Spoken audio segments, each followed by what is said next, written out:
કેનેડામાં ધરપકડ કરાયેલી પાકિસ્તાન ઇન્ટરનેશનલ એરલાઇન્સની એર હોસ્ટેસ હિના સાની અંગે નવા ખુલાસાઓ થઈ રહ્યા છે.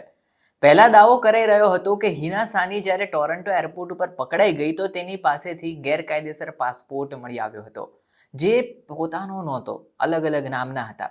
જોકે ત્યાર પછી રિપોર્ટમાં એવું સામે આવ્યું હતું કે તેની પાસેથી ડ્રગ્સ મળી આવ્યું હશે. પણ આ બધી આશંકાઓ હતી. હવે આ બધી આશંકાઓના જે હતા ને એ બધામાંથી પડદા ઉઠાવવામાં આવ્યા તો સમજવામાં આવ્યું કે કેનેડાના મીડિયા રિપોર્ટ્સમાં એવો દાવો કરાયો છે કે હિના સાની પાસેથી એજન્સીઓને કેનેડા બોર્ડર સર્વિસ એજન્સીના 2 પોર્ટ સ્ટેમ્પ મળી આવ્યા છે. આ સ્ટેમ્પ એવા છે કે તમે ગમે ત્યાં પાસપોર્ટ ઉપર જો લગાવી દીધો તો તમારી પાસે ઓલ ટાઈમ એક્સેસ આવી જાય, જે બહુ મોટી વાત છે. ખોટા પાસપોર્ટ કરતાં પણ આ મોટી ઘટના છે.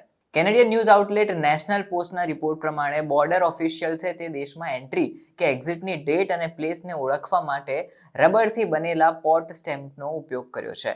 આ રિપોર્ટમાં સુરક્ષા એજન્સીઓના રેફરન્સથી કહેવાયું છે કે 28 માર્ચ 2024 ટોરન્ટો ઇન્ટરનેશનલ એરપોર્ટ પર આવતી પાકિસ્તાન ઇન્ટરનેશનલ એરલાઇન્સની જે ફ્લાઇટ હતી તેની એટેન્ડન્ટને તપાસ માટે મોકલવામાં આવી હતી. તો હવે તેની સુટકેસમાંથી સર્ચ ટીમને 2 નકલી CBSA પોર્ટ સ્ટેમ્પ્સ મળી આવ્યા છે. ઉલ્લેખનીય છે કે આ પોર્ટ સ્ટેમ્પ્સ એટલા ખતરનાક છે કે તમારી પાસે બોગસ પાસપોર્ટ છે એના કરતાં પણ વધારે જોખમી આ એક મોટું કૌભાંડ છે જે પકડાયું છે. અધિકારીઓએ સ્પષ્ટ કર્યું છે કે સાનીની પાસે 2 નકલી CBSAના સ્ટેમ્પ્સ હતા. હવે કેનેડિયન મીડિયા રિપોર્ટ્સ પ્રમાણે પોર્ટ સ્ટેમ્પ લઈ જવા એ ગેરકાયદેસર પાસપોર્ટ લઈ જવા જેવું કાં તો એનાથી પણ વધારે ગંભીર અપરાધ સમાન છે. આના કારણે સાની ઉપર તસ્કરી કરવાનો, બોગસ ડોક્યુમેન્ટ બનાવવાનો અને લઈ જવાનો તથા છેતરપિંડીનો કેસ પણ દાખલ કરાયો છે. હવે આનાથી કેનેડાના દેશની સુરક્ષા જોખમાય એવી પણ ઘણા બધા લોકો ચિંતા વ્યક્ત કરી રહ્યા છે. જો કે આ અંગે કોઈ સત્તાવાર માહિતી નથી આવી.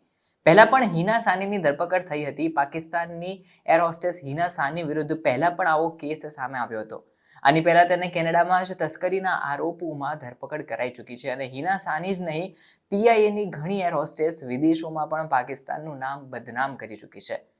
આની પહેલા ફેબ્રુઆરીમાં PIAની એક એર હોસ્ટેસ કેનેડામાં હોટેલના રૂમથી અચાનક ગાયબ થઈ ગઈ હતી.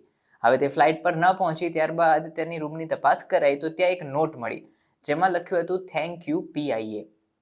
આ એર હોસ્ટેસની ઓળખ મરિયમ રઝા તરીકે કરાઈ છે.